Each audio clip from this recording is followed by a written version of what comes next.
you doing, sir? How's it going? Good. Okay, so, have you read the scene yet? Yeah, sure Okay, did. What are your thoughts on the overall idea so far? Really love it, man. Just love the direction you're going. Do you like the role? Yeah. Oh, yeah. Yeah, we're pretty excited about it. Have you ever played a role like this before? Oh yeah. It's one of my hobbies. To me, it's not just a role; it's really a lifestyle. So Okay. Could you elaborate on that a little more? sure.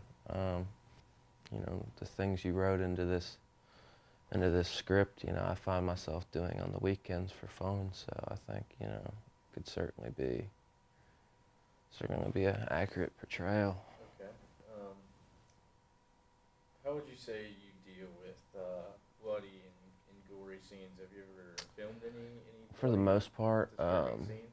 you always want to have a little bit of vinegar and a little bit of bleach on hand. This show I've found, works as well.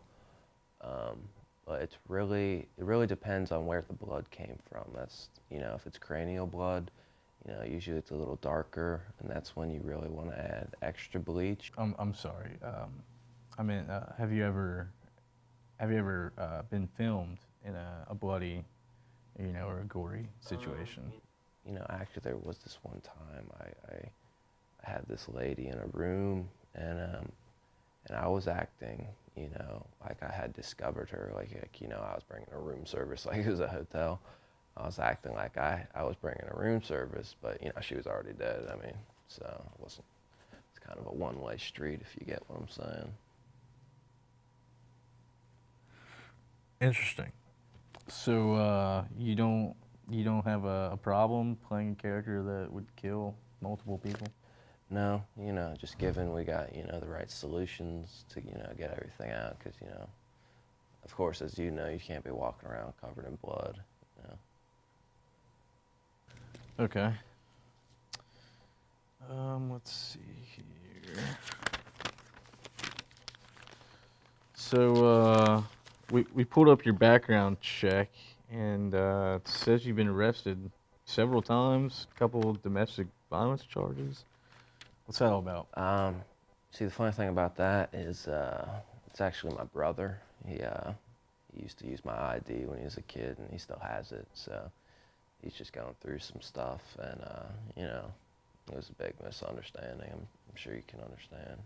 Actually, I don't, but I can imagine. So, what would you do to prepare for a role such as this? There's lots of things you got to do in preparation. You want to see who your target is living with. You want to find out as much as you can about that person. You want to find out if the neighbors make a lot of noise, if they got kids, what time they go to work. You just really want to find as much as you can out. Okay. Mr. Bueller, we get a lot of good actors in here, a lot of talented actors that we could have playing this role. Why should we pick you over someone else with more experience? Well, I'll tell you why, actually. Because they are acting, and I'm living. Oh, okay. So let's say that you're hiding in a room with someone, and you're about to come out of nowhere and kill them. How would you act in a situation like that? It's really just, whatever it calls for. If I feel like scaring them, I could go that route. I could be sneaky. Do I want to use the knife? Do I want to suffocate? These are all things that are going through my head while I am hiding. So it's just one of those things. What would your face be before you killed somebody? What would your face be after? Just out of curiosity.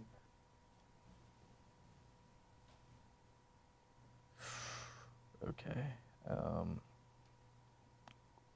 What would you do if someone found out that you were part of a mass killing? You know, I could show you better than I would tell you. Hank, can you bring security up? You looking for Hank? I'm sorry, I don't think we're interested in you. Hank, can you come now? It's a little weird Hank didn't answer, isn't it? Hank, could you come up here? Hank ain't coming, buddy.